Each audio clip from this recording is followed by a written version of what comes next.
Marijuana History 101, or should I say extremely brief Marijuana History 101. It's big, complicated, and we'll only be able to scratch the surface. So let's get started. The first thing that strikes one as odd when looking at the history of marijuana, which is also known as cannabis, is how very much legal it once was. In fact, it wasn't only legal, it just happened to be one of the largest agricultural crops in the world, including the United States. You see, cannabis can also be hemp. And just what is hemp? Well, it's by and large the most robust, durable, natural soft fiber on the face of this planet. Up until 1883, and for thousands of years before, cannabis hemp was the largest agricultural crop in the world. It had thousands of uses and products. The majority of fabric, lighting oil, medicines, paper, and fiber came from hemp. The first marijuana law to exist in the United States was a law ordering farmers to grow hemp. Benjamin Franklin used it to start one of America's first paper mills. The first two copies of the Declaration of Independence were written on cannabis hemp paper. Up until the 1800s, most of the textiles in the United States were made with hemp. 50% of medicine marketed in the last half of the 19th century was made from cannabis. Even Queen Victoria used the resin extracts from cannabis to alleviate her menstrual cramps. But the funny thing about industrial hemp was you couldn't get high from it. Yet, it was lumped in with the following, which also made little sense. Reefer madness. In the early 20th century, yellow journalism had surfaced. Articles depicted blacks and Mexicans as frenzied beasts who would smoke marijuana, play devil's music, and heap disrespect and viciousness on the readership, a majority of which happened to be white. Some offenses included looking at a white woman twice, laughing at a white person, or even stepping on white men's shadows. And this ended up leading to a law in the form of a tax stamp. A tax stamp that would not only include marijuana, but also hemp and cannabis medicines. It speculated that hemp's potential for an abundance of new products was going to be in direct competition with other sources. And this, added to the reefer madness, led to the eventual downfall of all forms of cannabis. Popular Mechanics magazine had actually prepared an article entitled New Billion-Dollar Crop. Hemp was touted as being able to produce more than 5,000 textile products from its thread-like fiber and more than 25,000 products from its cellulose, ranging from dynamite to cellophane. Its superiority as a source for paper was also becoming known, especially with the development of hemp processing equipment. Now, the new Marijuana Tax Act was all fine and dandy, except for one thing. If you wanted to grow hemp, you needed to buy a stamp. But they weren't giving any out to anybody. And so, in effect, all forms of cannabis became illegal. Things pretty much stayed that way until World War II, when the government decided that hemp once again was a good thing and produced a video, Hemp for Victory. But by the time the war was over, hemp again became bad. And in 1948, when the marijuana law once again came into question, Congress recognized that marijuana was made illegal for the wrong reason. It didn't make people violent at all. It made them pacifists. The communists would use it to weaken America's will to fight. Congress now voted to keep marijuana illegal for the exact opposite reason they had outlawed it in the first place. And all through the years, report after report, commissioned by everybody, from the mayor of New York to the president of the United States, has come back with the view that marijuana should have no criminal penalty attached to it. Yet, marijuana remains as illegal today as it did nearly 70 years ago.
Marijuana.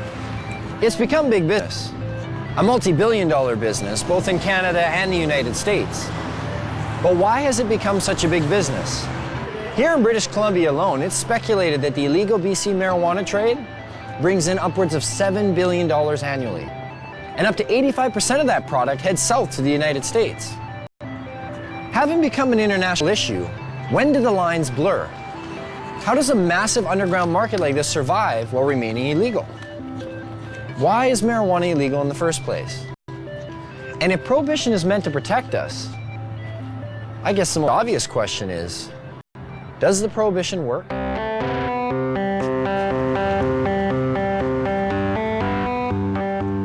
If prohibition worked, okay, if you could just wave a magic wand and say, this has gone away, I'd be all over it, you know? But the fact of the matter is that prohibition has never worked. You know, we've been here before. You remember the first prohibition, right? Which was? Prohibition of alcohol. No, I'm talking about the first prohibition. Thou shalt not partake of the fruit of the tree of knowledge. And who was the big cop? And how many people did he have to watch? 2. What are the goals of this prohibition? I assume the goals of prohibition are to reduce the amount of drugs available and to reduce the demand for those drugs. In both instances, cannabis prohibition's an utter failure. Has the prohibition stopped people from using marijuana? You get a phone call and says, I'm from the federal government. I want to know whether you've been using cocaine or marijuana recently. Presumably you might be getting a little bit of an underestimate. In 1937, there were estimated to be 55,000 marijuana users. And now there are estimated to be more than 50 million of them. That's a 100,000% increase. Seems to be quite a few of them. Yes, I'm afraid there are. Whether the drug is criminalized or decriminalized does not affect the rates of smoking of cannabis, either uptake or of discontinuation. So what are the dangers of using marijuana? I don't know. I don't know. Gives you like a rapid heartbeat. Smoker's cough. I'm sure it has some effect on your brain function, memory. I don't know, is there something unhealthy about moving slowly?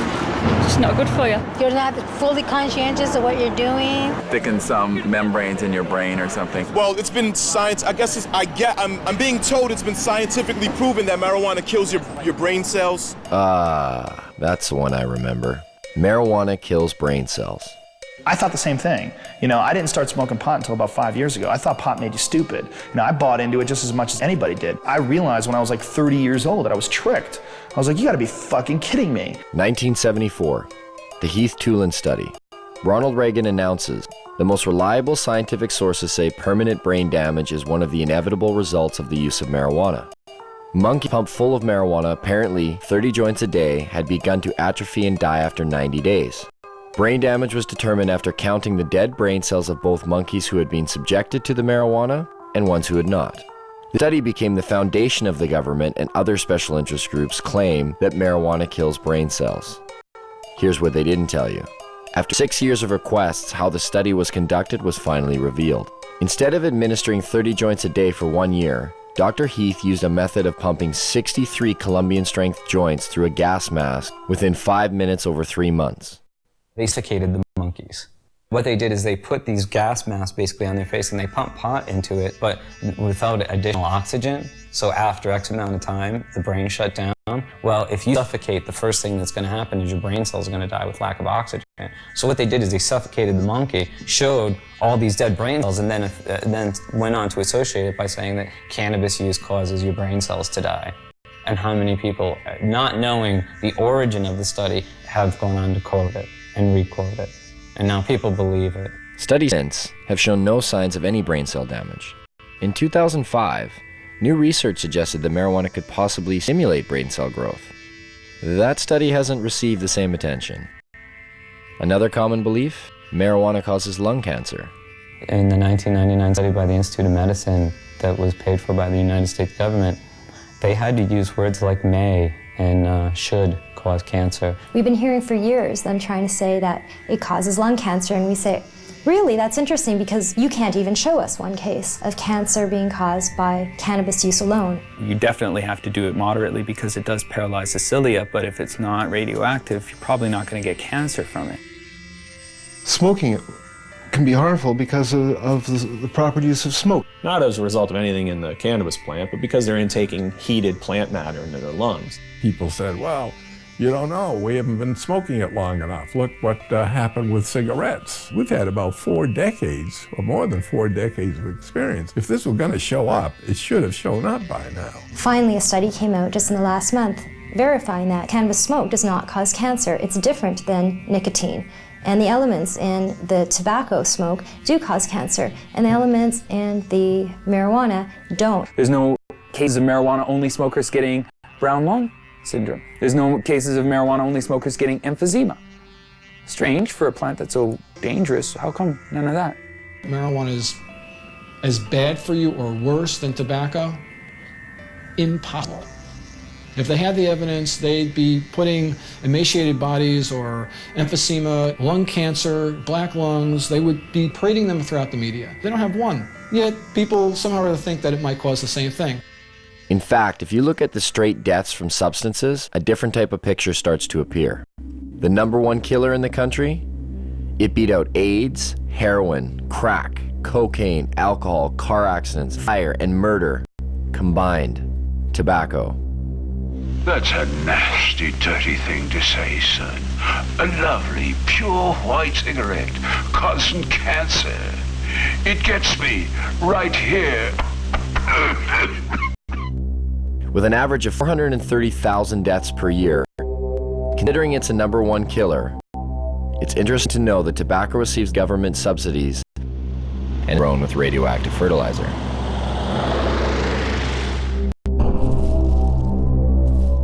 Out there and sell cigarettes. #2 on the list? If we don't include poor diet and physical inactivity, with well over 85,000 deaths a year, alcohol. If you look much further down the list, there are others that may surprise you. Caffeine comes in with 1 to 10,000 deaths a year. And some of our most popular pain relievers, non-steroidal anti-inflammatory drugs such as aspirin, still make an appearance with over 7,500 deaths annually. Where does marijuana lie in this? What kind of staggering number do we find? I don't know. 50,000? 250,000? 300,000? For marijuana, I'd probably say then 80,000. I would say it would be hundreds of billions. Get ready for it. Here it comes. There are no deaths from cannabis use anywhere. You can't find one. In 10,000 years of known use of marijuana, there's never been a single death attributed to marijuana. There's 400,000 deaths in America alone every year that are directly attributed to tobacco. I've heard that you have to smoke something like 15,000 joints in 20 minutes to get a toxic amount of delta-9 tetrahydrocannabinol. I challenge anybody to do that. And even in the animal studies where people have loaded the animals up with doses that would be hundreds of times what a human could possibly be exposed to, no, the animals don't die. The LD50 seems to be astronomical. I mean, you can die from ingesting too much aspirin. You can die from ingesting too much coffee. The drug warriors who say we have to protect society, save these people, are being just a little bit disingenuous. One university or medical facility has ever recorded a single death directly attributed to marijuana. But never mind that. There's other problems, other reasons to fear it. Like addiction, for example. There are more kids in addiction clinics for marijuana than any other substance. This must mean that marijuana is the most addictive substance today. It's undoubtedly true that there are more teenagers and kids in treatment for marijuana than all the other drugs combined. What the DEA never tells you is why that's true. A kid is caught possessing or smoking marijuana.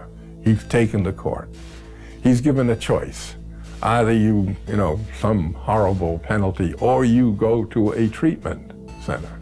Obviously chooses to go to treatment, and goes to treatment there, he's considered an addict. But then the DEA gets to point to that stat and say, look at all these kids in treatment for marijuana. God, it must be because today's marijuana is not the marijuana that your parents were smoking.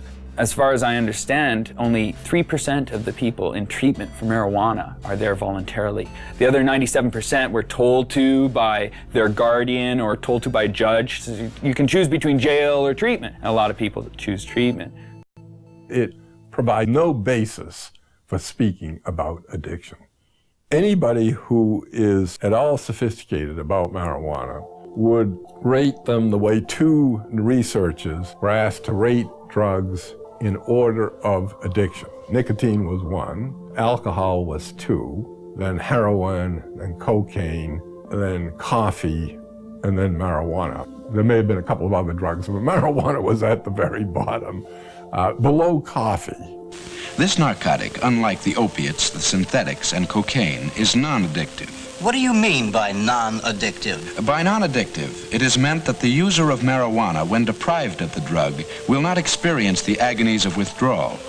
It is habituating, but its use can be discontinued. Then what is its danger? It's used as a scapegoat for covering up underlying problems in people, especially young people. Here I am, don't ignore me.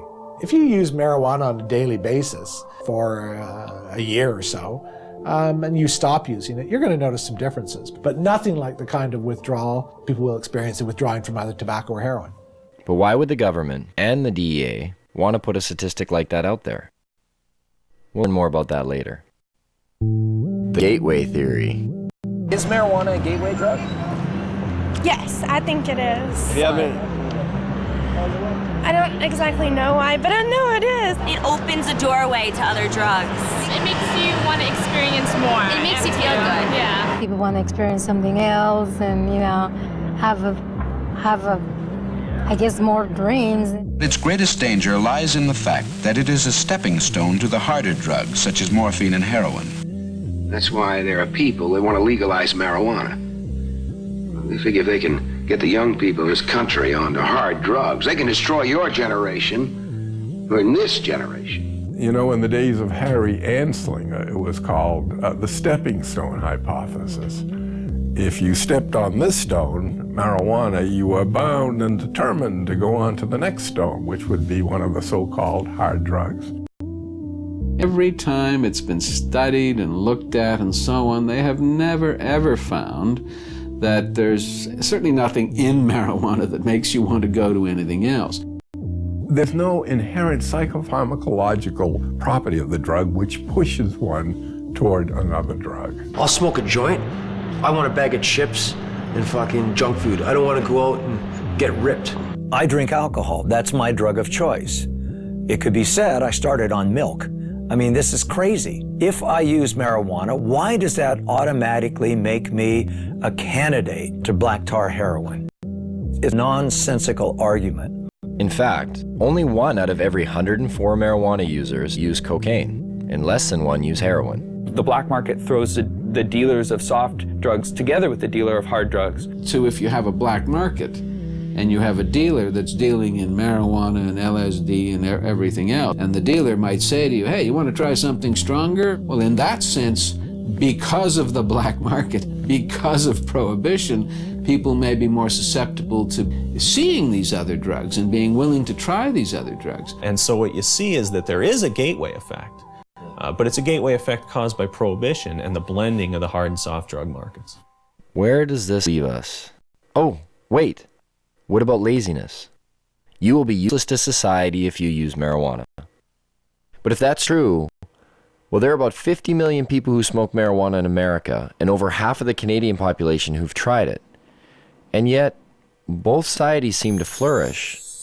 And just look who some of these people are. Stephen Jobs developed Apple Computer smoking pot. Ted Turner developed CNN News smoking pot. Still smokes a joint every day.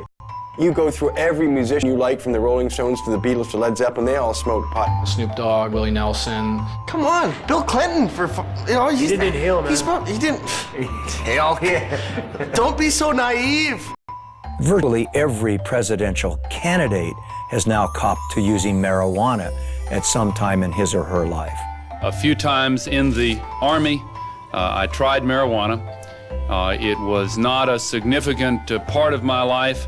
I had a senior law enforcement official tell me that in his judgment, up to a quarter of the White House staff when they first came in had used drugs in the last 4 or 5 years. The people that have personality problems and the people that are going to be lazy and going to lose their job, they're going to lose their job anyway. They're not losing their job because of marijuana. That's just a lie. I love Tommy Chong. I think that a lot of the Cheech and Chong episodes that people believed, not knowing that Tommy wrote and directed the movies, thinking that, you know, that's what a stupid stoner looks like. No, actually, that's what a really brilliant creative genius looks like, acting like somebody you think's a stoner. And none of this is borne out in the research or when you look at people who are long-term users and happen to be lawyers, judges, doctors, and, you know, writers. But what about the potency of the drug? Marijuana is dangerous. There's higher THC levels than ever before. Anytime you got a bag of Colombian dope 20 years ago, it was way better than the Mexican swag that you normally got. So there's always been a range of THC in plants, and the fact that we can now grow stuff that's equivalent of what Colombian was 20 years, well, it doesn't mean that we're boosting THC to unheard of levels. It just means, you know, hi, there are some nuances in this discussion that people should be aware of. And I actually think that it's a real stroke of our own ego to think that for the 50 or so years of Prohibition that we've improved upon varieties that have been cultivated for drug use in places like India and such for thousands of years. People say, well, you can abuse marijuana. Well, shit, you can abuse cheeseburgers too. You know, you don't go around closing Burger King because you can abuse something. I can take a fucking fork and jam it in my eyeballs. That mean forks should be illegal? You know, I could jump off a bridge. Should we outlaw bridges? Let's nerf the world. But what about all the crime and violence associated with marijuana? From beat cop to police chief, I saw ample evidence of the harm caused by alcohol and the absence of evidence caused by marijuana use. And I mean the complete absence. I cannot recall a single case in which marijuana contributed to domestic violence, crimes of theft, and the like.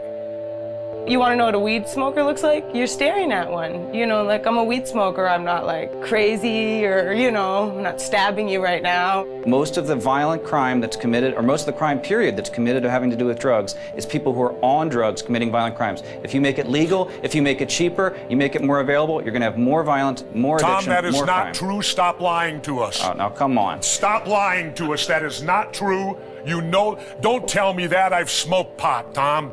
But I've admitted it. I've done it. I've done all of the big three. I've done tobacco, I've done alcohol, and I've done marijuana, Tom. Guess what? Marijuana's the least of the three, pal. You guys prove me wrong or whatever. I want to hear someone that has smoked too much weed and went home and beat his wife and beat his children or whatever, like you see on booze. The only big issue on alcohol is drunken driving and binge drinking among college students. Otherwise, you can drink to your heart's content. There are far more crimes committed under the influence of unadulterated, if you will, emotions. Anger, rage, jealousy. A lot of our understanding is driven by what's in the paper and on the television and the radio these days, and we get extremes, and the black and white thinking is reinforced, I think, by that. If only there was something to compare it to. Something that was prohibited at one time but is now regulated. So we could see what the difference might be. What could that be? What could that be? Under prohibition of alcohol, everything got worse. Everything. Alcohol prohibition really birthed and gave rise to massive organized criminal groups within the United States. It led to a general disregard for the law and a general disregard for police activity because it was a law that most people didn't obey. Would you have supported the prohibition of alcohol 75 years ago? Well, I'm glad you brought up the alcohol example. I mean, as a governor, you must have known firsthand the cost of alcohol. I hear this argument a lot of times, like alcohol. That isn't what I asked you, Tom. I asked you a specific question. Don't give me spin. I said, would you have supported the prohibition of alcohol 75 years ago? I don't think I would have. Why? Because alcohol, for better or worse, and a lot of times for worse, it's a close call, is a long entrenched and ingrained part of our culture and our society. I mean, you go back thousands of years, the first writing is about alcohol, the Bible, everything else. It's really hard to reach in Tom, wait and a pull minute. this out of society. Let me inject something then. If you believe that God also made the marijuana plant, didn't he? Society. I'm talking about our culture and our society. You just said the Bible. Alcohol poisoning went up by 600% during Prohibition. There were more speakeasies in large cities like New York City under Prohibition than there are taverns and liquor stores today. Sure, one can point to alcohol as being a continuing social problem, but we don't have people shooting each other over alcohol. When alcohol was prohibited, people lived at that time to know the difference between prohibition and non-prohibition. They could see that the prohibition of alcohol caused the emergence of gangsters in the underworld that took control of these substances. Alcohol then was no longer in their control. Could this be the same for marijuana? It strengthens organized crime, without a doubt, because you have to be a criminal to sell it. It's that simple. This brings crime into it. That's why the benefits and the ability to make money is so huge in it. Weapons were used to intimidate people, and we've seized approximately 50 weapons, sawed-off shotguns, and most of them are loaded. Where's all this competition we've heard so much about? You call these prices low? Marijuana is just a weed, and marijuana is worth more ounce for ounce than gold. You don't find legal commodities, you know, at $200 an ounce. You don't even find them at $200 a pound. Heck, most things are $200 a ton for corn and grain and barley. That's why when you walk 10 pounds of marijuana across the border into the United States, it becomes worth 20 pounds. You create an artificially inflated value for that drug that is so huge that people decide it's worth murdering people in order to control this market. I think the Fraser Institute called cannabis prohibition a gift of revenue to organized crime. But what do growers and dealers think of this? Would you like to see the government in the future legalize marijuana here in BC? Stealing money from us? I know I wouldn't like to see it legalized. The government would control and regulate the product, and that could potentially hurt a lot of people in the industry. How can you compete with factories have perfectly rolled out doobies? They'd perfect it, and we'd all be out of money. It makes for strange bedfellows. You've got the police and high-level drug dealers both agreeing that we should maintain this prohibition. Well, when you got high-level drug dealers saying prohibition is good, you might want to scratch your head a little and think, well, shoot, why would they want to continue prohibition? I can't imagine why a grower who's making $150,000 or $300,000 a year would ever want to see marijuana legalized. I mean, the last thing a grower wants is sensible policy. The madness continues and they continue to get rich. You know, Betty, I'm going to bring this up at the business meeting tomorrow. You make the penalties stiffer? You know what? Good. For those people who are not getting caught, price goes up. See, so not only do we allow them to tell us how much drugs are going to be supplied, the potency of those drugs, who they're going to sell to, where they're going to sell them, just to make sure they get it all right, we let them keep all the profits. So you've got essentially a Wild West. You've got an unregulated market in which anything can happen. It certainly may work for things that people generally accept, but if you try to prohibit something that's in demand, that the people want, then it's pure folly. And without control, it's hard to regulate areas of concern, like keeping it out of the hands of our children. There have been some studies that suggest heavy sustained long-term use from adolescence to adulthood has the potential to exacerbate symptoms of those with a genetic predisposition for schizophrenia. And although there is strong evidence that refutes this, it does lead one to question, could there be a better way of deterring children from using, rather than letting dealers decide what age is appropriate? For the last 10 years, our children across the United States have said that it's easier to buy illegal drugs than it is to buy beer and cigarettes. It's harder to get beer because you have to go through a regulated establishment that's going to check ID, that's going to have those safeguards in place, that isn't just going to sell it to you because you got 40 bucks in your pocket. The guy down on the street corner, he doesn't want to know how old they are. He don't want to see an ID. He says, show me the money. And if they get the money, it doesn't matter if that child is 4 years old, they're going to get the dope. If you can't control the sale of the product, how on earth are you going to keep it out of the hands of kids? Could we be the creators of what we now see as some of our biggest problems? Have our solutions been prelude to our worst fears? You know, the use of the criminal law for the basis of public health is a wholly bad idea, no matter how you cut it. It doesn't work. You cannot legislate morality. One person can say it's immoral to legalize it just as much as someone can say it's immoral not to legalize it. It doesn't get you anywhere. You have to have a rational policy debate by talking about the consequences. Now, I've had young people tell me that, well, your generation had a martini and that was your crutch, and why can't we have our own kind of crutch? You know what? Why don't you be a generation that doesn't have to have any kind of crutch? It's a lot easier argument if you just say, oh, it's immoral. Then you don't have to debate why it is that alcohol kills so many more people than marijuana, or why it is that tobacco takes 7 years off your life and we can't establish that marijuana does anything particularly.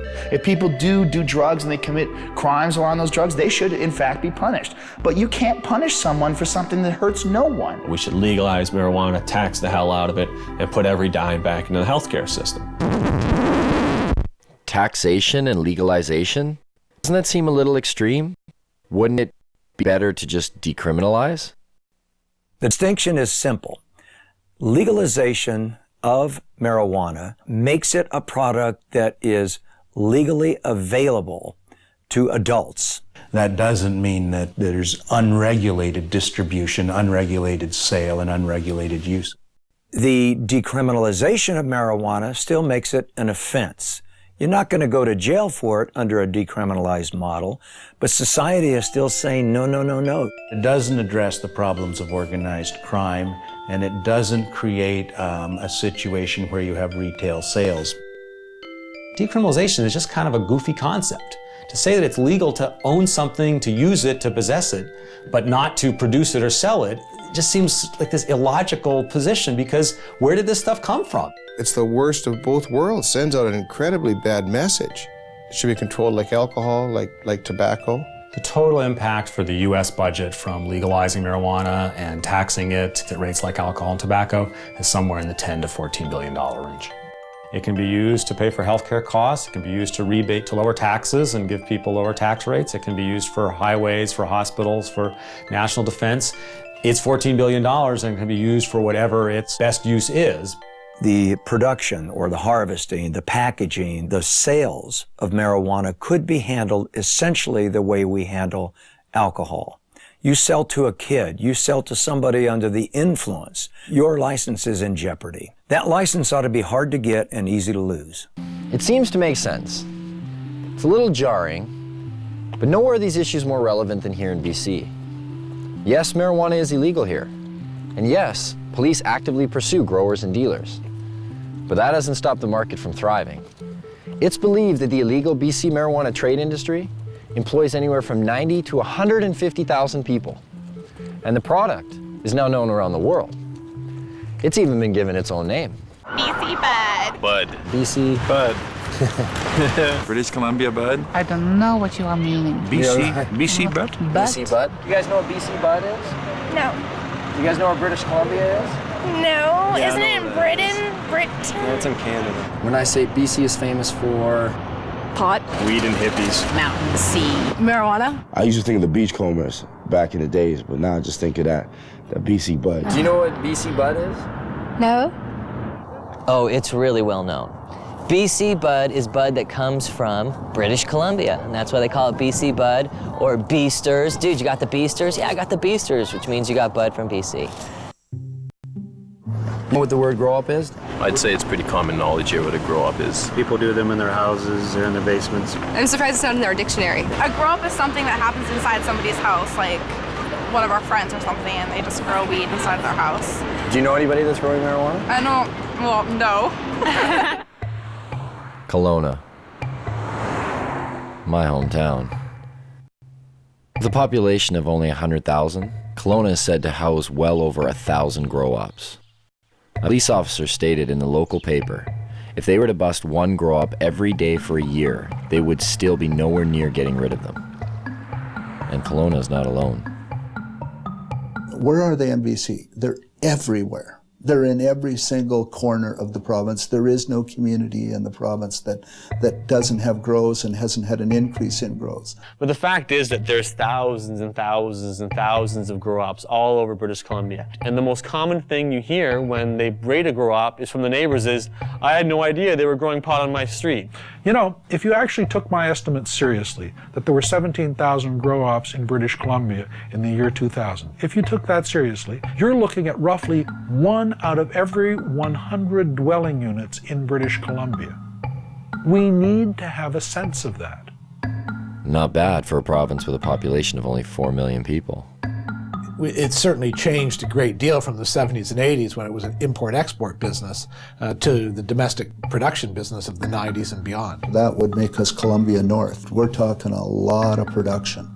The reality is that there's a huge range of people involved in the marijuana industry in British Columbia. It's not a hierarchy. People don't beat you up if you go into the marijuana industry. It ranges from people growing a few plants to members of motorcycle clubs and others possibly being involved in the business. Police at one time used to attend to every single call that came to their attention. Somebody would call and say, I think there's a grow. Police would do an investigation, do a full investigation. Well, that has dropped over 7 years to where it's only about half the time. But it seems to me that if we look around and talk to people who are living in the real world, one of the things we discover is that we don't understand it very well. And when we see these numbers like 1% of all dwelling units potentially are involved in marijuana grow-ops, it certainly ought to give our politicians perspective on what it is they're trying to do. So how does one find these grow-ops? For police, it involves the use of forward-looking infrared cameras that can detect the above-normal heat radiating from a grow-op, or the sniff test. If all else fails, this, Grow Watch. Communities have become so flooded with grow-ops in BC that some neighborhoods have started their own watch programs. This one, set up by the Chilliwack RCMP, even has an education package with phases: training, neighborhood cooperation, certification. Once certified, you are able to hang this sign which shows that you are a neighborhood that does not approve of marijuana grow operations.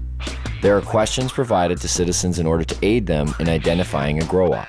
Questions like, do the residents keep to themselves? Was the sound of construction heard coming from the basement soon after occupants took over the residence? Is there condensation visible on the windows? Is the yard unkept? The education package does state that a positive response to one or some of these questions does not necessarily indicate that the residents are involved in criminal activity. Maybe that's a good thing. But why is it that grow-ops are popping up in virtually every neighborhood of BC? How much money can actually be made by simply growing some plants in your basement? And what do these grow-ops look like anyway?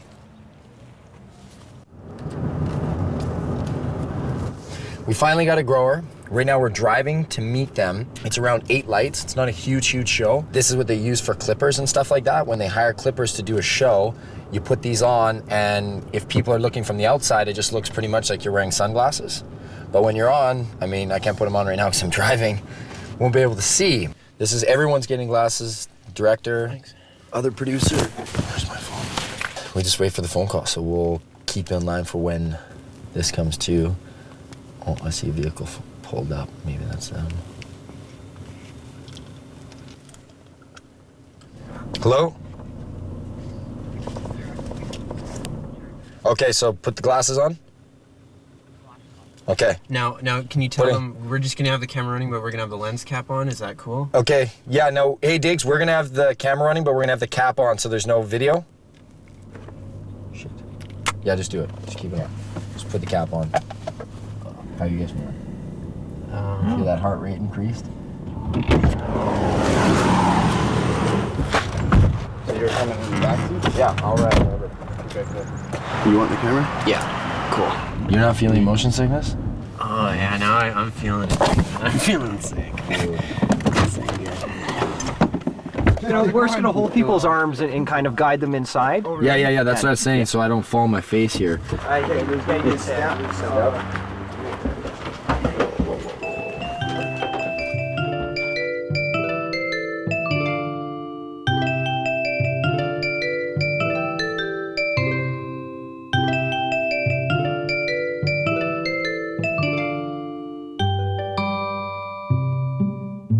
real grow-op.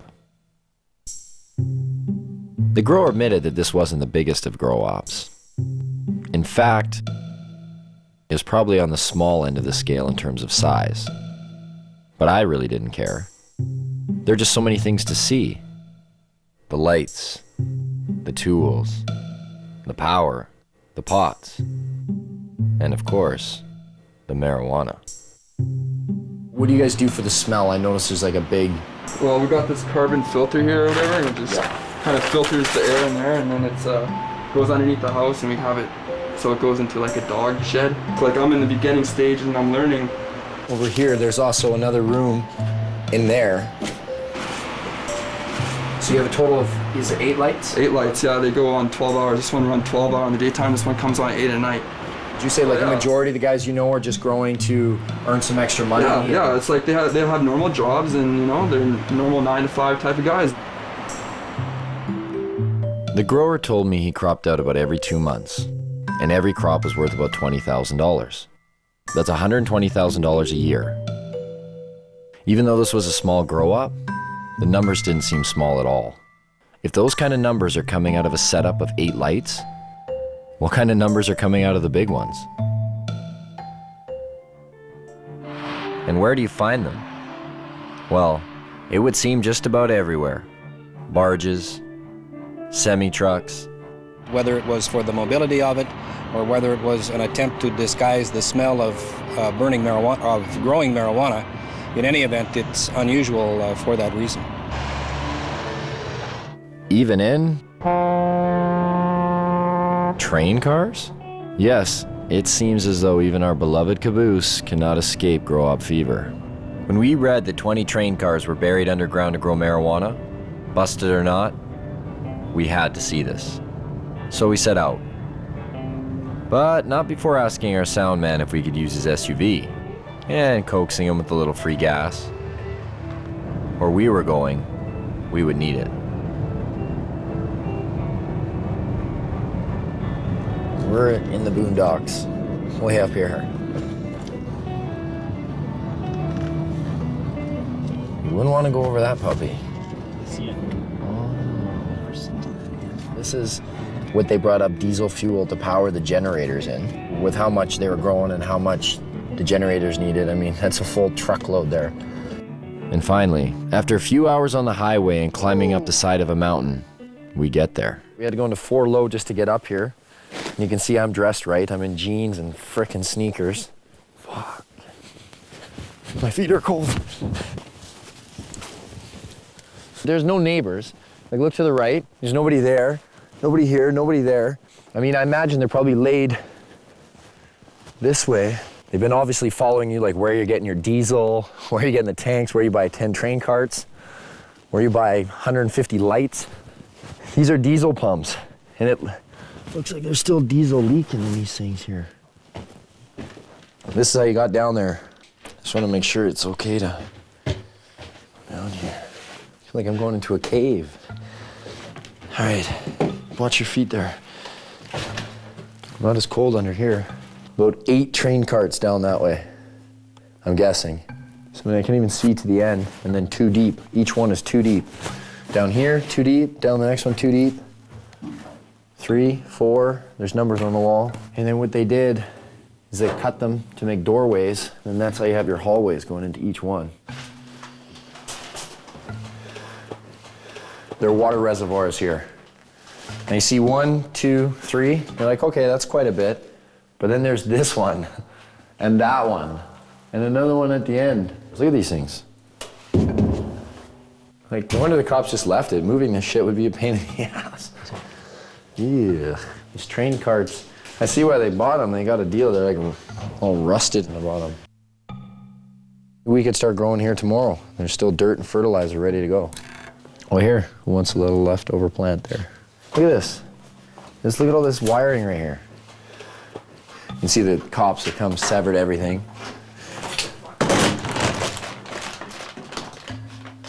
What are those chains for? Chains are where they were hanging the lights. The reason why they use the chains, because then they can adjust the height. You know what? Actually, you want to get me to run all the way down to see how far away I am? So I'm going to go to the end here, just show you how deep this is. And this was all filled with plants. Whoa. I'm at the end.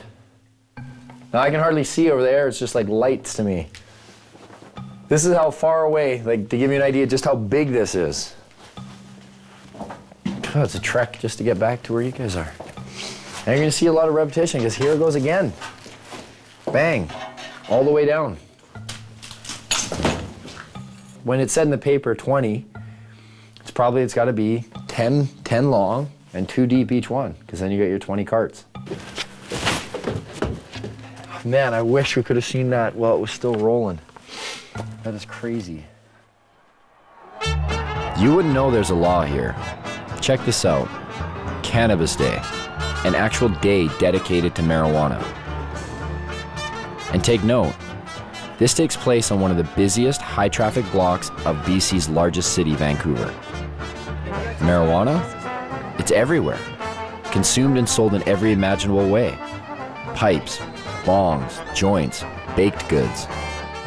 It was hard to imagine that nearly every person attending this event was breaking the law, and yet no one seemed to care.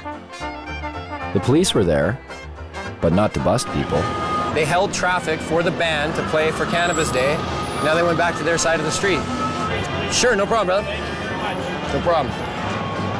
Complying with the 5-0. One of the organizers told me that in all the years this event has taken place, there's never been a violent incident, except once, by a man who's believed to be under the influence of alcohol. We heard there was a jazz festival happening at the same time on the other side of the block.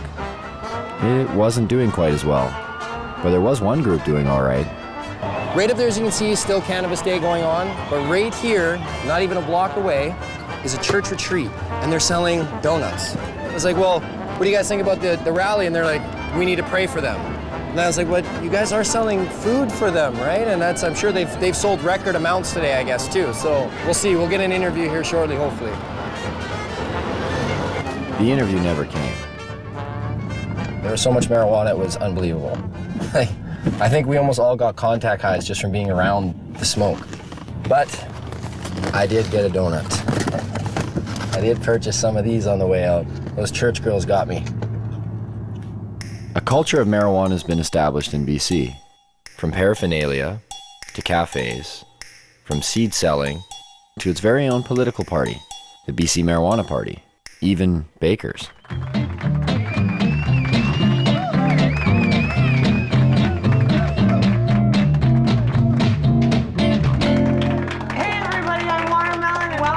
Vaudeville cooking show, Baked and Baking, where we're gonna revolutionize the cooking show and we're gonna let you guys in on the action. Meet Watermelon Girl. She's made a name for herself as BC's only drug dealing, nudist, comic, pinup, baker. Did I get all that in? She was arrested for selling her cookies down on Wreck Beach. A nude beach. Is this for real?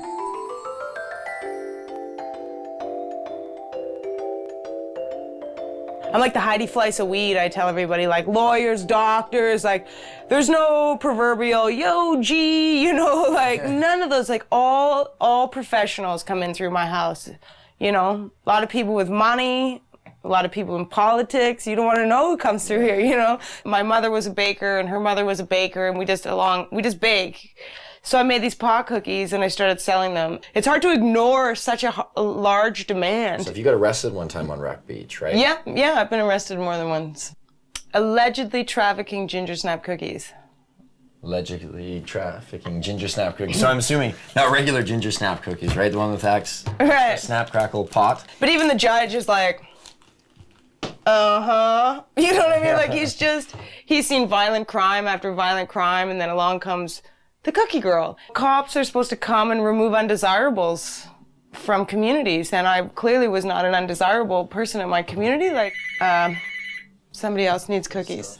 Actually, I just got picked up by the National Speakers Bureau, so I actually go on speaking tour to universities and talk to kids about marijuana. Oh, really? Yeah, it's like the most genius. I'm like, you want me to talk about marijuana? We're like, okay. And they pay me to do it. Lock up your kids. This is a heinous crime. So at some point, one might ask oneself, how does an industry of this size function while remaining illegal? Where does the money flow? Who's profiting off of it? Is there really $7 billion floating around the province unaccounted for? Maybe people are feeling the effects and they don't even know it. Turns out there seems to be a system. Some have even given this system a name. Well, a lot of people here in town and stuff consider it a union, right? Union? Yeah, the union, and you know, it's like a different, it's a different term for pretty much industry. It's this underground thing where there's so many different tradesmen and different people all working together. You have to work together with people that you trust because it's illegal to do what people are doing here. So this is how the so-called union breaks down. And of course, there are many exceptions to this, but this is the typical setup. First, you have a home or landowner. He doesn't take on much responsibility. He is simply the legitimate owner of where the grow operation will take place. All he has to do is pick up a briefcase every 3 months and pay off his mortgage. His hands are clean because he can claim ignorance if the grow operation is busted. Oh, I'm sorry, officer. I didn't know they were growing marijuana there. Then you have his 50-50 partner, the contractor, who will provide the equipment and hire the grower or grow himself. The grower is known as the fall guy. Why the name? Because that's exactly what he is. If the operation is busted, he takes the fall. Once the crop is matured, clippers are then hired. They prep the weed for distribution by cutting away the excess leaves and stems.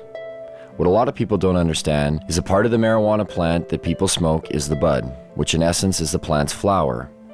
It's not the leaves. Clippers are generally hired on an hourly wage starting around $20. Tax-free, of course. Once the marijuana is ready, in steps the weed broker. He's not always required, but sometimes the partner with the equipment needs a broker to buy his product and then sell it for him. In the event that a broker is required, it usually means the weed is headed south to the United States. In that case, the broker will buy the pot for somewhere between $1,800 and $2,000 a pound. He'll then hire a border jumper, a risk taker, someone who has the balls and hopefully the wits to get the product over the border. Some of the most common ways?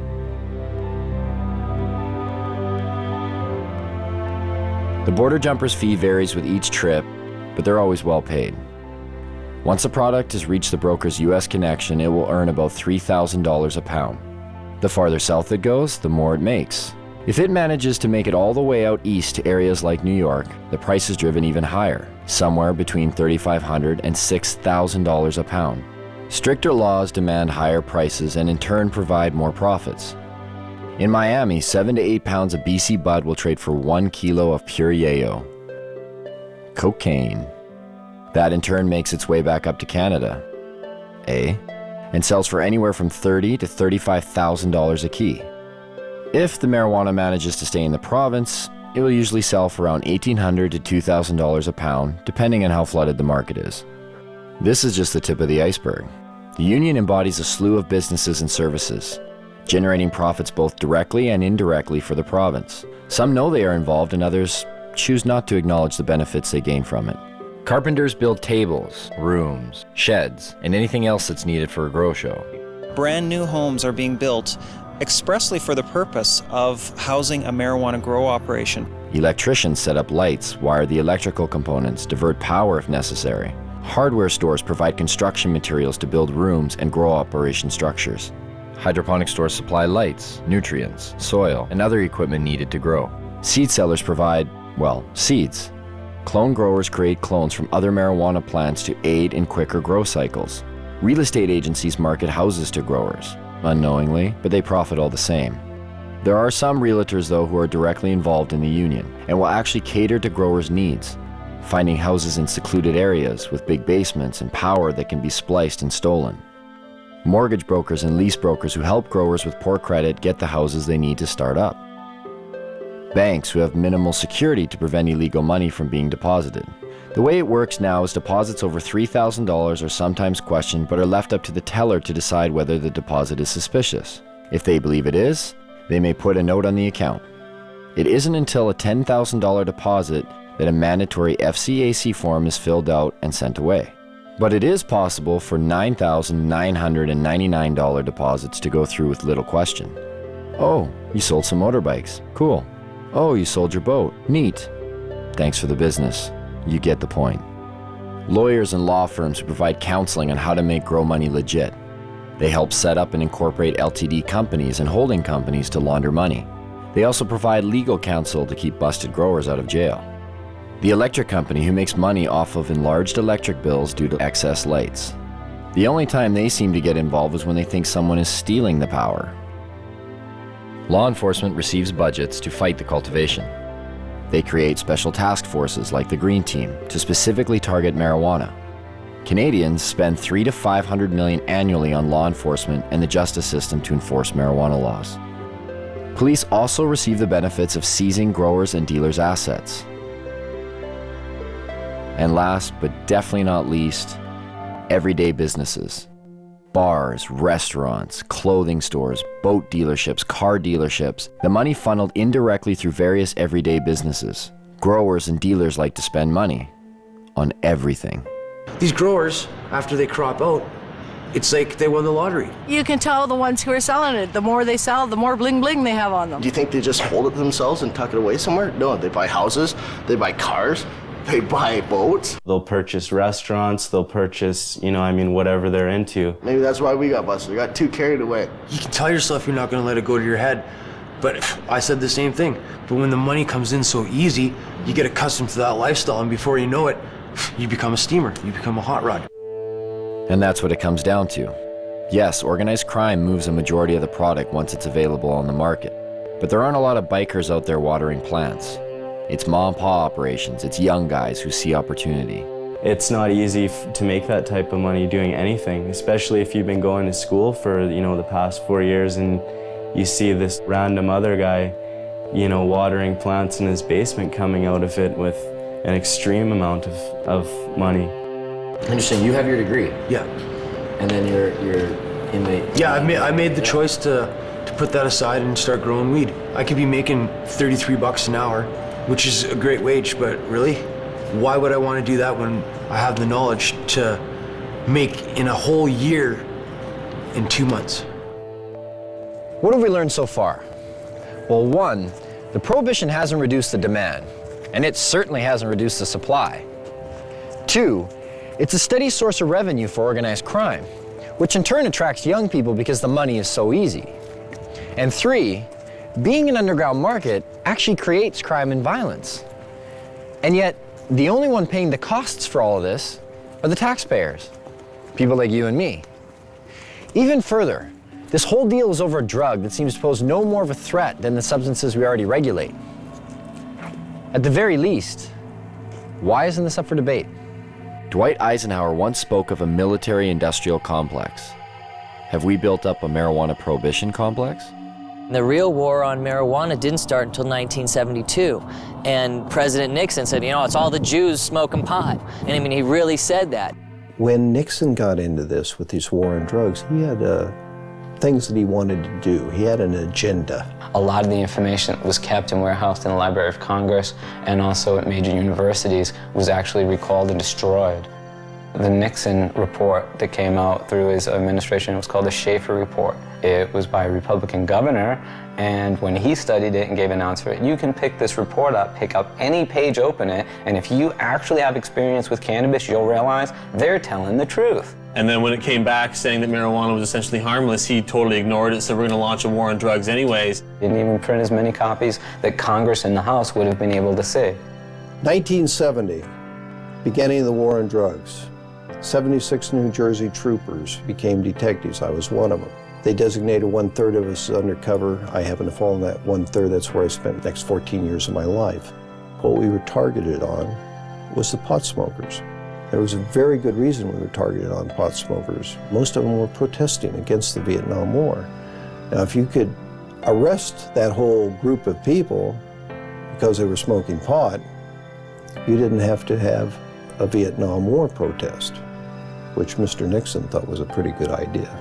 So when President Nixon declared the civil war that we're living in right now, the drug war, in 1972, it was really a war on marijuana. It really didn't kick in until the 80s when Reagan, took over his presidency of the U.S. Ronald Reagan, he said, these young people, they get together, they read books, they smoke marijuana, and they talk. Like these three elements were a recipe for disaster. How do I feel about legalizing marijuana? Am I for it or against it? I am totally against legalizing marijuana. And make no mistake, the U.S. government, the focus of their war on drugs is cannabis. The focus of their rhetoric is cannabis. It's certainly used as a poster child for all drugs. When you see an ad for drugs, it's always the marijuana leaf that goes up. It's almost like a religious jihad, more powerful than going for the gusto. Causes people to think. When people think, they question. They question things like, say, the war in Vietnam, or race separation of blacks and whites like they did in the 30s in the jazz clubs, or women's rights, or the Gulf War, or oil wars. It's real simple. You put your loafers on, you put your black socks on, you get in your car, you have your briefcase, you say hi to your neighbors, he mows his lawn just like you do, and things keep moving along in the same direction they always have been. That's why marijuana laws exist. There are, in my opinion, people in government at all levels of government who know that it's not a winnable war, and yet they continue to pursue it. Acceptance of drug use is simply not an option for this administration. Often we go to debates and it's a police officer debating us. Okay, the police are supposed to enforce the laws. They should not be arguing for or against laws. That's not their job. Well, what is their job? Is it to enforce laws that exist on the books, or to determine the policy of the laws that are made? The way to justify the policy is to create a lot of fear and then spend a lot of money combating that. Quite frankly, if you took the using population of all the other illegal drugs combined and you eliminated cannabis from that equation, there wouldn't be a big enough drug problem in either this country or the United States to justify the massive expenditures that go towards fighting the war. The amazing thing is the small amount of enforcement that is necessary.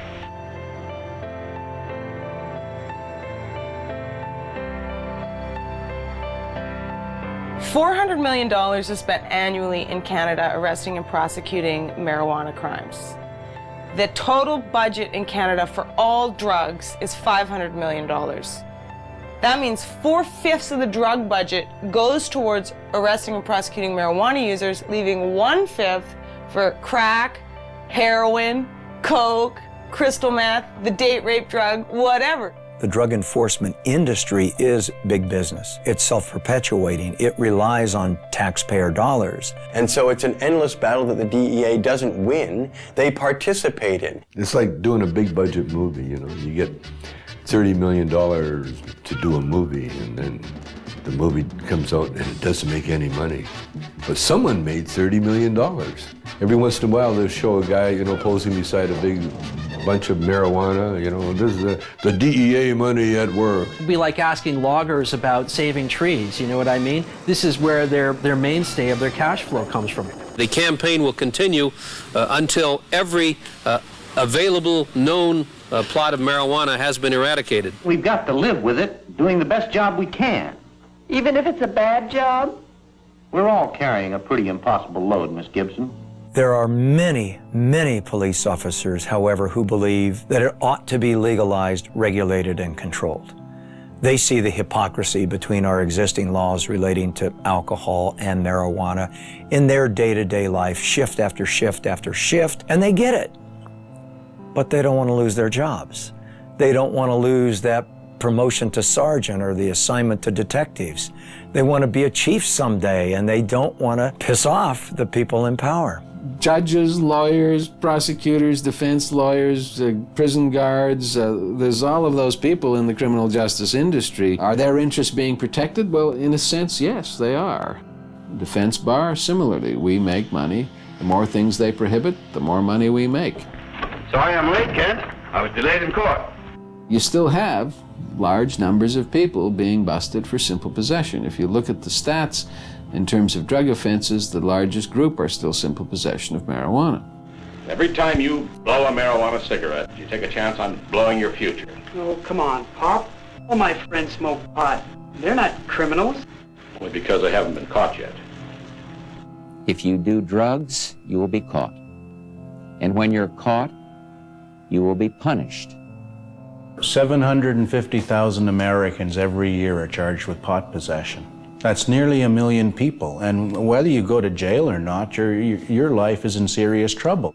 And that number of annual arrests for marijuana now rivals the number of arrests for murder, rape, robbery, and aggravated assault combined. You will never get over a conviction. A conviction will track you every day for the rest of your life. For instance, do you remember that guy that used to smoke but didn't inhale? Former President Bill Clinton. This is not a big issue with me. I never even had a drink of whiskey till I was 22. Now, if Mr. Clinton handed me that marijuana cigarette when he was standing in a circle with us, it wouldn't have mattered whether he inhaled or not. He would have become a dope dealer, wouldn't he? Just like all those other people that went to jail. Never to be an attorney, much less the President of the United States. But the marijuana laws protect us. They make our lives safer.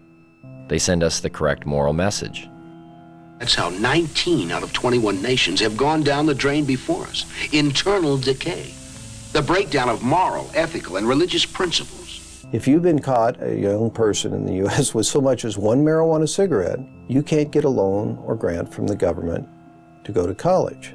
If you've been convicted of murdering somebody or raping someone, no problem. You go right down, they'll give you the loan. I guess the message is it's okay to rape and murder and pillage, just don't smoke a joint afterwards. First thing that John Ashcroft did after 9/11, sent out a strike force to take down the LA Cannabis Buyers Co-op. That really helped national security a great deal. And what else helps national security? Taking down top criminal targets. In 2003, the US government put aside money to do just that. $25 million for the head of Osama bin Laden, $15 million each for the whereabouts of Uday and Qusay Hussein, Saddam's sons, and a $12 million budget to go after one of the most dangerous men of all, this man. Can you tell us what exactly you were charged with? I was charged with conspiring to sell paraphernalia. Operation Pipe Dreams was a brainstorm of Attorney General John Ashcroft. The internet has been illegally utilized to sell these illegal products and to facilitate large illegal businesses operating in the open. A sting operation that busted people for selling paraphernalia to a particular county in Pennsylvania where they were willing to prosecute. Because there's two states, Pennsylvania, Iowa. Void were prohibited. Well, it was prohibited to send it to Pennsylvania and Iowa. A man like yourself that is, an established actor, comedian, you're not a criminal. Like, why do you think they targeted you? Well, because our movies were #1 rentals in America. What our movies did was really show the hypocrisy of the pot laws. In fact, when I went to jail, they had it in the transcript that our movies have influenced children for 30 years and will continue to do so forever. Therefore, I should go to jail. You got to remember, they were going into Iraq, and they needed some diversion as far as headlines go. And they equated the billion-dollar paraphernalia business with aiding terrorists. This was a legitimate company paying taxes. I was just the face on the bone. They charged me. I had nothing to do with the company. I never shipped anything to anybody. It wasn't even his company. He just loaned his name to it.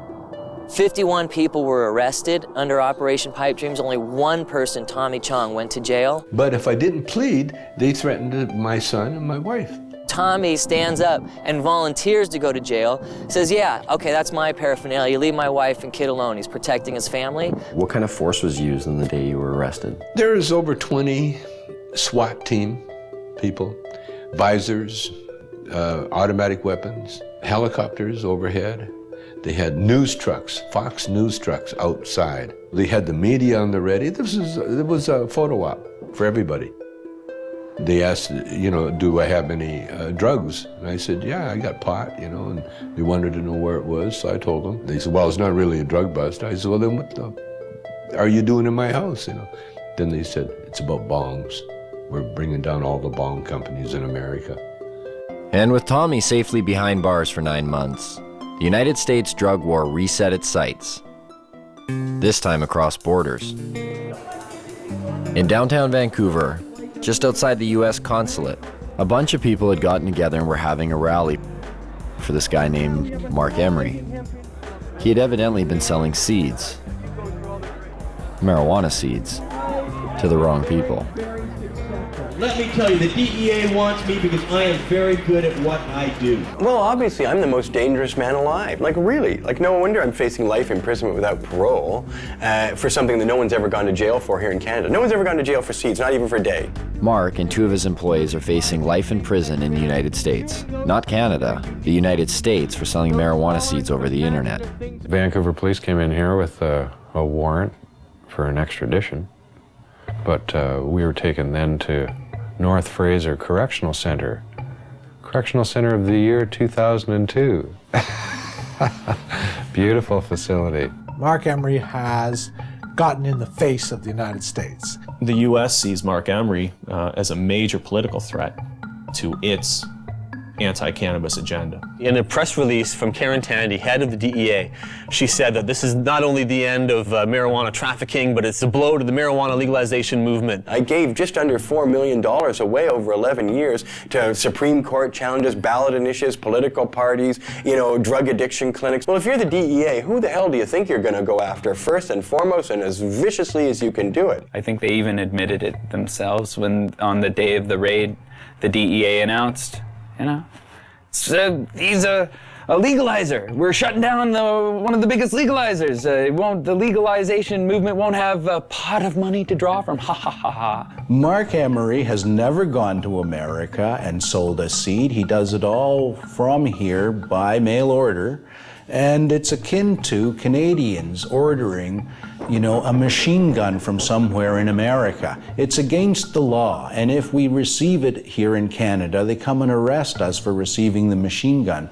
They don't go to America and say to Colt, "Hi, we're arresting you because you sent a machine gun to someone in Canada." No one's been sentenced to any time in jail in the history of Canada in 35 years. We've had this law. 2 people, me and Ian Hunter in Victoria, were fined. There's all sorts of seed businesses still open. Mark's the only one out of about 50 retail cannabis seed businesses in Canada that's been charged. Mark has been paying the Canadian federal government taxes on income he has made from selling seeds. The government relied on the existence of these internet seed sellers so that patients who had qualified for medical marijuana exemptions, who were bugging them for seed, were being directed to these internet seeds, and Mark Emery specifically in some cases is the place to get their seed. It puts Canada and our government in a very difficult position because they've either got to hand over a Canadian citizen to a foreign government for activities that were entirely done in Canada, for which our own government, our own police are not willing to charge him. If the Canadian authorities who rubber stamp this shit think that what I've done is so bad, then charge me. I should be tried by a jury of my peers. I'm not about to be tried by my peers at all. I'm about to be tried by foreigners. At 420, a time synonymous with smoking marijuana, everyone lit up. And for those who didn't have marijuana to light up, again the police were close by, and again they didn't seem to care. One officer mentioned she was bothered by the smell of the smoke. It was kind of confusing.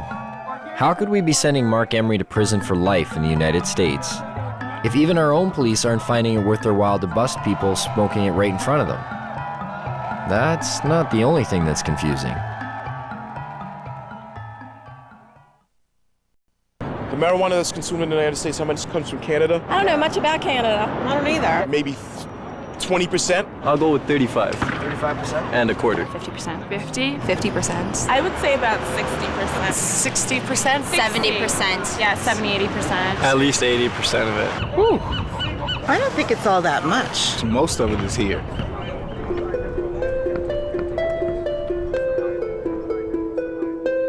We're getting the drug czar saying, BC bud. This was when some of the people in Canada were trying to get marijuana legalized. John Walters went up there and said, what you're talking about is passing a law that will allow you to export poison to my country. When we talk about poison, exporting poison, what do we export to Canada? Cigarettes. 430,000 people die in the United States every year from ingesting cigarettes. 5 million around the world. So who's exporting the poison here? Of the 6 million people who could benefit from treatment and need it in the United States today, 60% are dependent on marijuana. You know, they invited me. I'm sorry. I wasn't sure who invited him and why he came here yet again. He's been here before. He needs to shake his head. So how about him shutting down the cocaine that's coming across the border? How about him shutting down the guns? Sometimes you feel like you've stepped into Alice in Wonderland. You've gone through the looking glass. In fact, more Colombians die from U.S. tobacco than Americans die from Colombian coca products. So what's the drug war really about? Because if you don't want American tobacco in your country, America will go to war in a trade sense with your country. You have Canada engage in cannabis policy reform and taxing and regulating cannabis, and all the scare stories haven't come true. You have an awfully hard time sustaining your own domestic policies. What do you think would happen between Canada and the U.S. if Canada were to legalize marijuana? There's been rumors that, they're like, we'll shut down the border. I don't think so.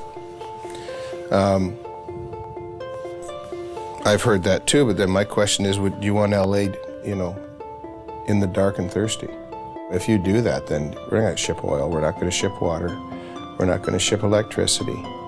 It's not going to happen. We're too important to each other. The softwood lumber people going to stop doing business? Are the fishing guys going to stop doing business? Are the people who manufacture stuff back and forth across the border going to stop doing business because pot's legal here? Business interests aren't going to sit still for losing millions of dollars a day because of border wait times simply because Canada takes a different domestic social policy on cannabis. Yes, business interests. Sometimes they just seem to pop up.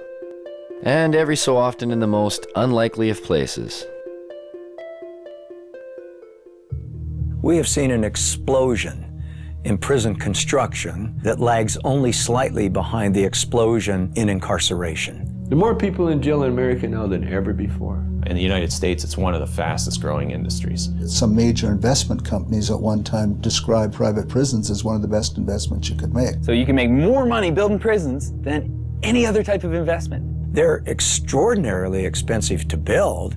They're even far more expensive to operate and maintain. Right now in the United States of America, the biggest growth industry is the privatized prison complex. Japan, for instance, incarcerates at 38 people per 100,000 population. The United States incarcerates at a rate of 726 people per 100,000 population. In a 20-year period, the prison population in the United States quadrupled.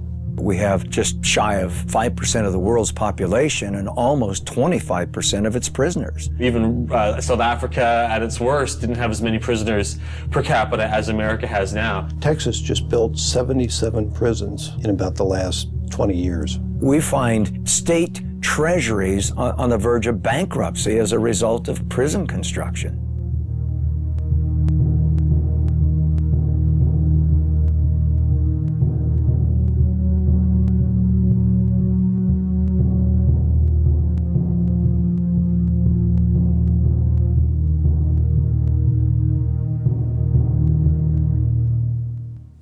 Some think there won't be room for them in jail. We'll make room. We're almost doubling prison space. Some think there aren't enough prosecutors. We'll hire them, with the largest increase in federal prosecutors in history. In the late 80s, there were about 5 privately run prisons in the United States. By 2005, that number had reached over 260. As soon as you've accumulated a certain amount of capital from building prisons, you can start investing that in ensuring job security, ensuring there'll always be more prisoners around to require more prisons. We have private prisons? What the fuck is that? How did that happen? How can you profit over people going to jail? That's scary. That's a bad, bad sign. Our society is in deep, deep, deep trouble if nobody's looking into that. Correctional guard unions have become powerful lobbying groups, pushing for longer sentences on less serious crimes. California's has become one of the most powerful in the state. The California Department of Corrections budget rose from $923 million in 1985 to $5.7 billion in 2004. Between 1977 and 1999, overall local and state spending on corrections across the country grew 946%, almost 2.5 times the rate in which spending on education increased. And prisons aren't the only thing money's being spent on. There are millions of drug tests per year. There's money to be made on that. It's huge. It started off with people saying, we really need to test people in dangerous occupations. Things like police officers should be tested, pilots in airplanes. Then somebody said, well, our athletes, we should probably test them for drugs too. Then somebody came along and said, well, it's not just the professional athletes. How about the athletes in colleges and high schools? They need to be tested too. Then they thought a little harder and they said, well, suppose we just test everybody that goes out for an extracurricular activity. That should be constitutional because they don't have to do that, you know. So now if you want to join the chess club at school or the French club, you got to pee in a bottle. Now they're pushing to make laws to test all children in school. All the studies show this doesn't have anything to do with whether kids use drugs or not. So it looks to me like this has a lot more to do with the money that's being made for drug testing. Can you imagine how much money will be involved if we can randomly test every child in school? A lot of these places that have been urine testing have refused to continue to do it because the only thing that these urine tests are finding is marijuana.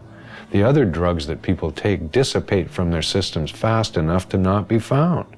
If they smoke a marijuana cigarette, 28 days later, if they pee in a bottle, they're going to show that they've had a drug.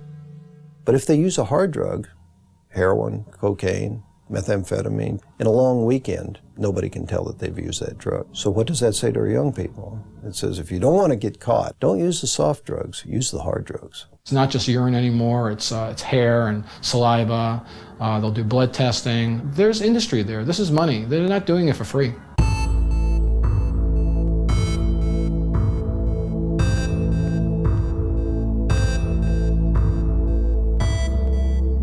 The most profitable industry in the United States is pharmaceutical.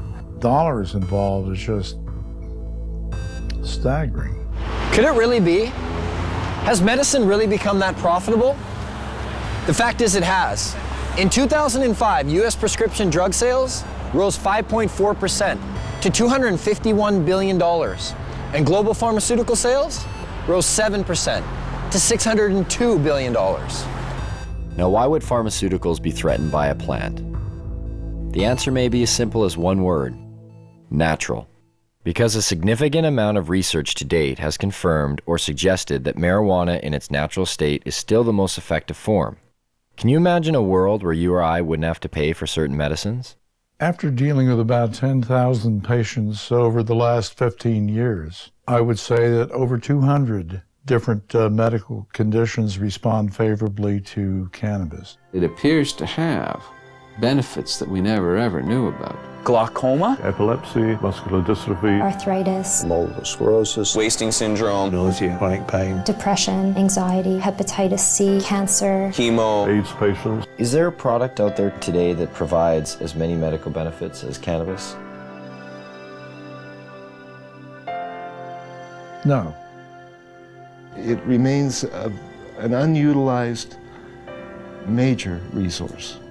The way to riches in the pharmaceutical industry is to have a drug which can be patented. Cannabis is problematic right from the start because it's a multi-molecule drug. In 1930, it wasn't possible to patent plants. And that's the reason that pharma never picked up on this, because by synthesizing and owning compounds, that's where the profit motive comes into the pharmaceutical industry. The patent in the United States lasts for 20 years. Well, you can charge whatever you want at that time, and that's where you make the killing. There's no money to be made off natural plants. If you can use a natural medicine that you can grow in your own home, which costs pennies to use, you're going to do that.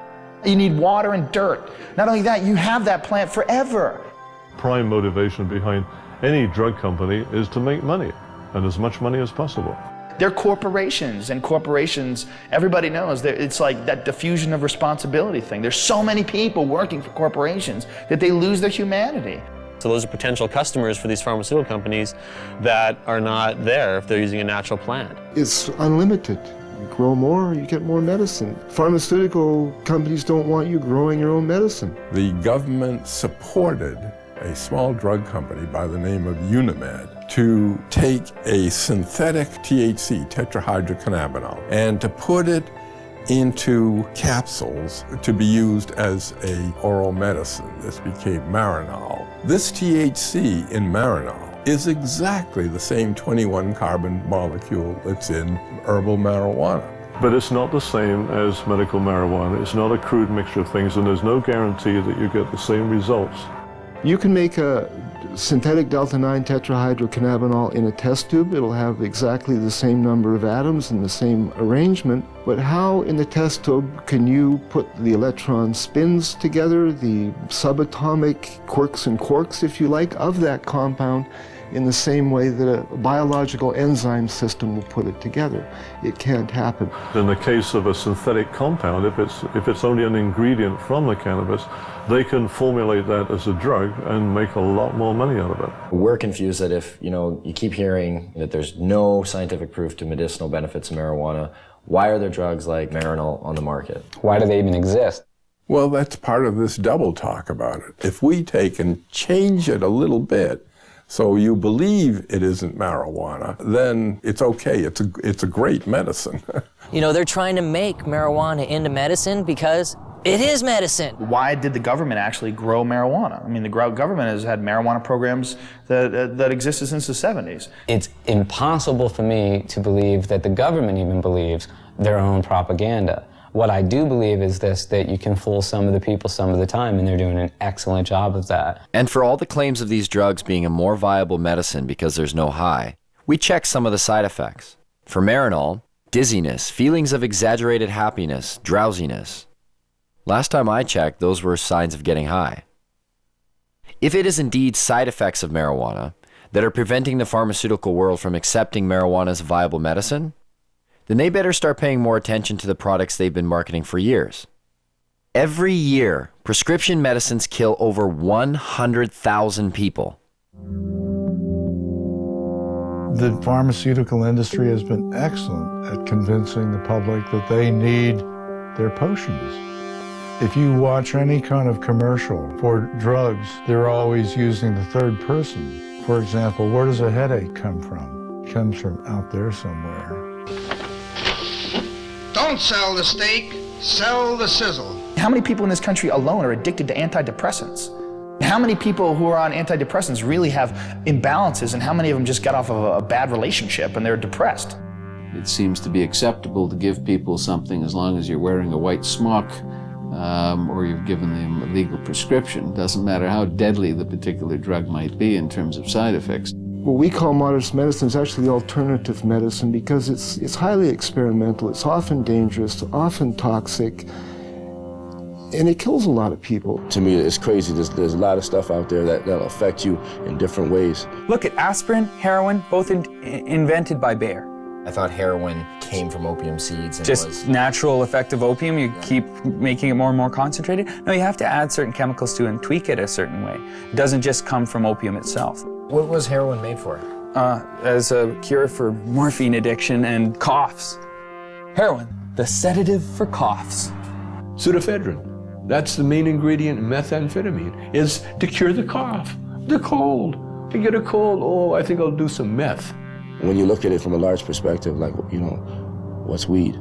Even Francis Young, the DEA's own judge, who took medical testimony for over 2 weeks, made this statement.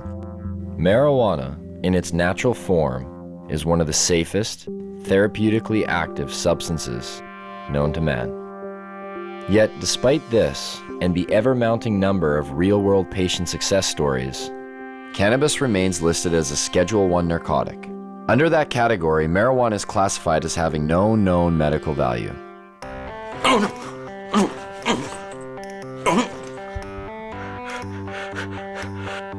I have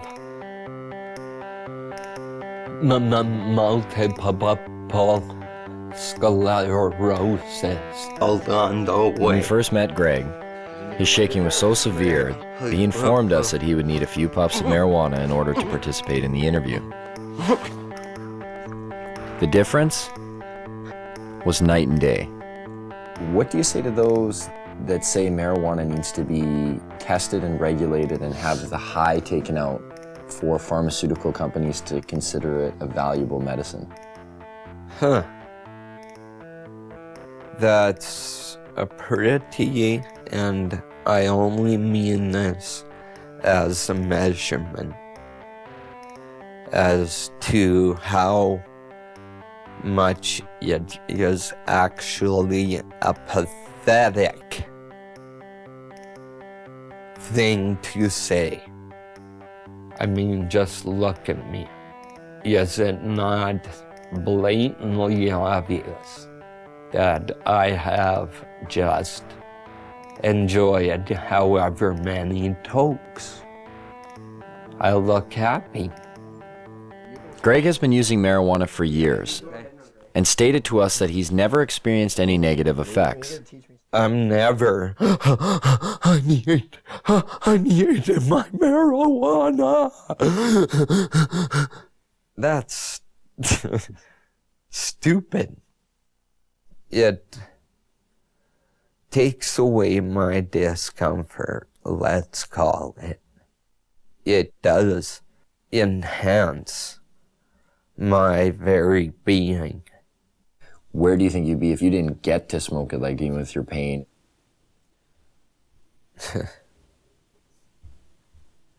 I would have found a way. How does the training and education of medical doctors today work against the acceptance of prescribing marijuana as medicine? Well, it works against them because they're brought right from the beginning, right into the fold of the pharmaceutical industry. We're reading journals, they're reading these advertisements, or they're reading papers on drugs that were financed by the drug companies, or they're being seduced by the companies. Fancy dinners, a trip for a weekend. Would you like to have 18 rounds of golf? And some of them get outright money from the drug companies.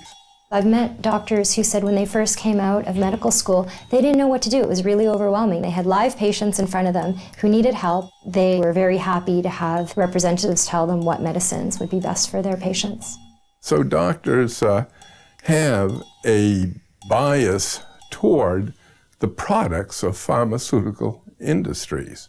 They do not readily accept the idea that a simple plant or herb may be useful.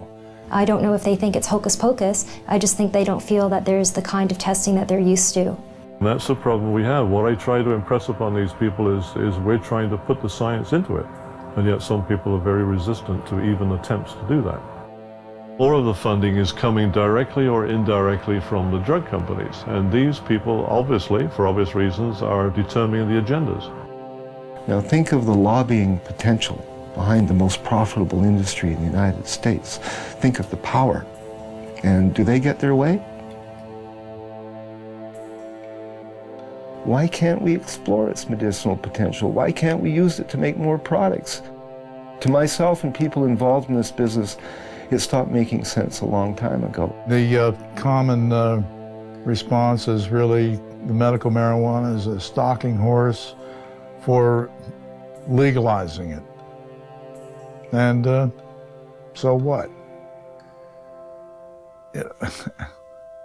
What do they want? We should be making use of this plant. And really, that's all I can say. The restriction, the prohibition is all, in my mind, just stupidity. And I don't condone stupidity. And that's a problem. How do politicians, after years of promoting claims of marijuana's harms, pushing for larger drug war budgets, constructing political platforms based on a stance that vilifies marijuana, and being lobbied by big business, how do these same politicians now reverse their stance? What politician can come before their constituents today and say marijuana should be decriminalized when yesterday they said it was evil and dangerous? Their constituents are going to want to know why you changed your mind. Were you lying to us or were you stupid? Either way, you're not getting elected next time. Whoops, we made a mistake.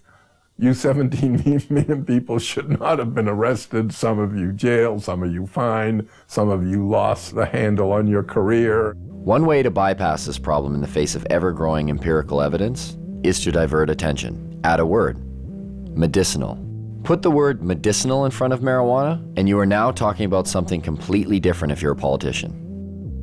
Why is there a perception that healthy people are affected differently and unable to fend off the detrimental consequences, whereas a person with a lowered immune system or terminal illness seems to experience none of these effects?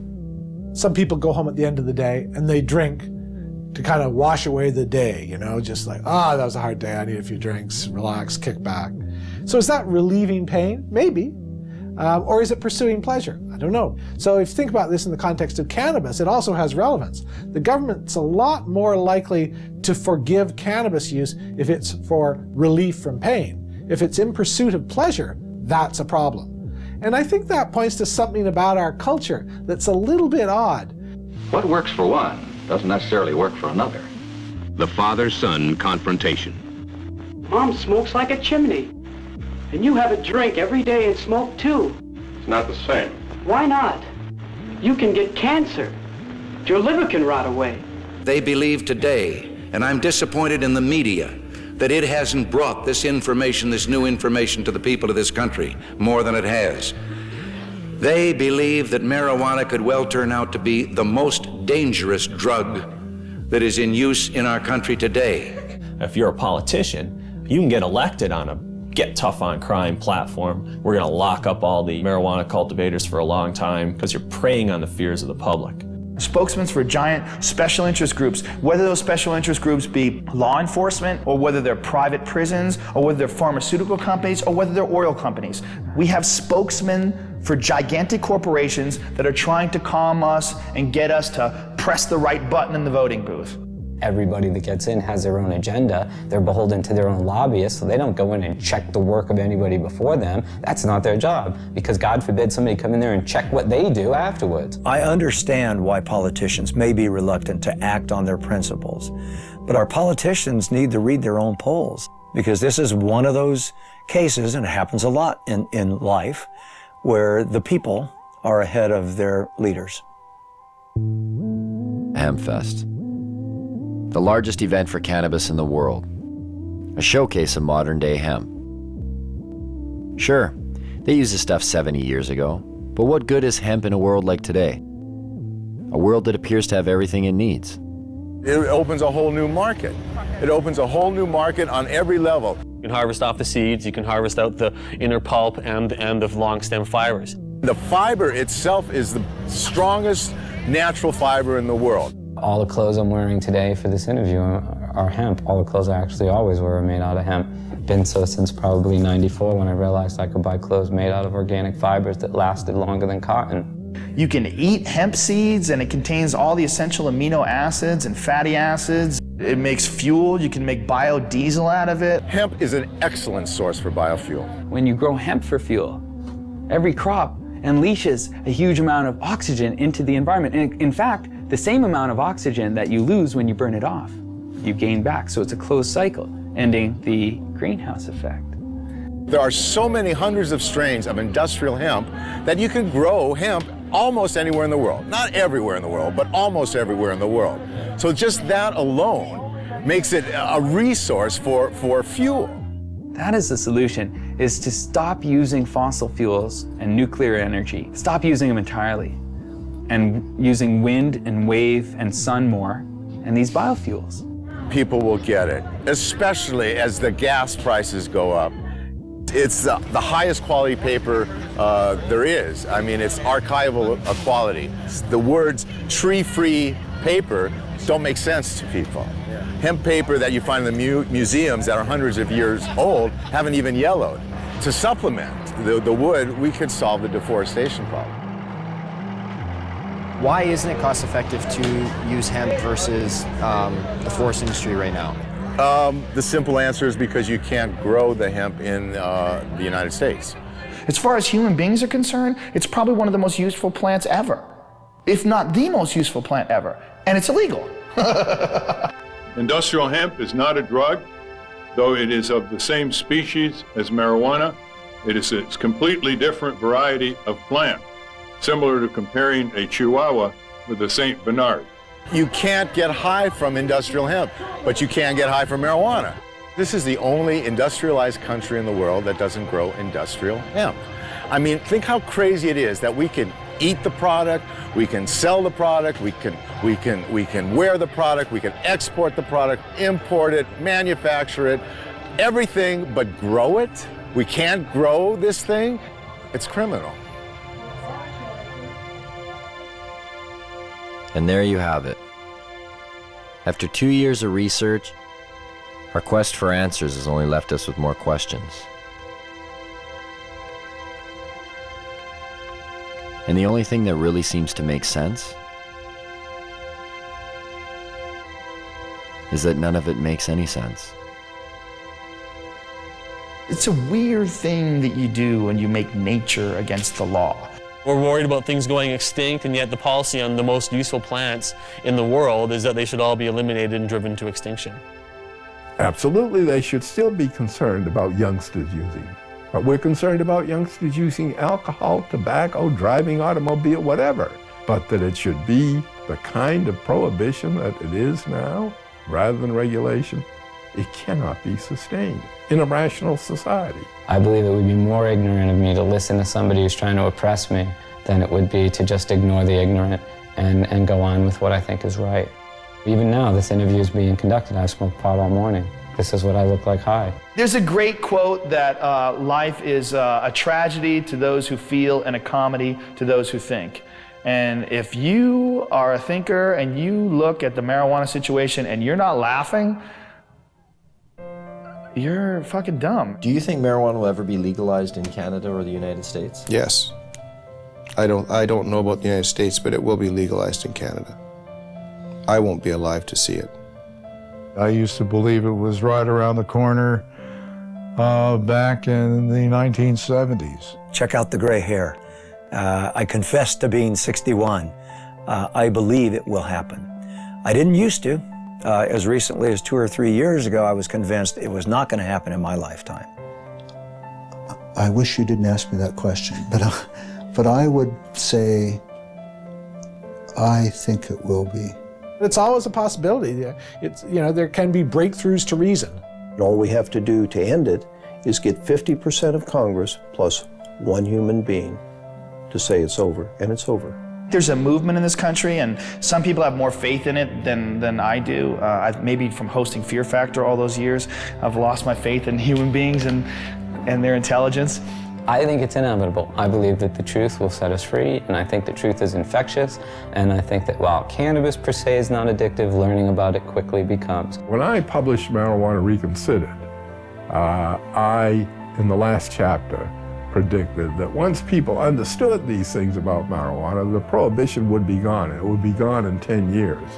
Carl Sagan, who was a very good friend of mine, read the manuscript and he said, "Lester, you're so pessimistic. 10 years?" Well, here we are, 45 years later, and nothing has happened. Nonetheless, it can't help but happen. I mean, you can't sustain a lie like that forever.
following program is rated 14.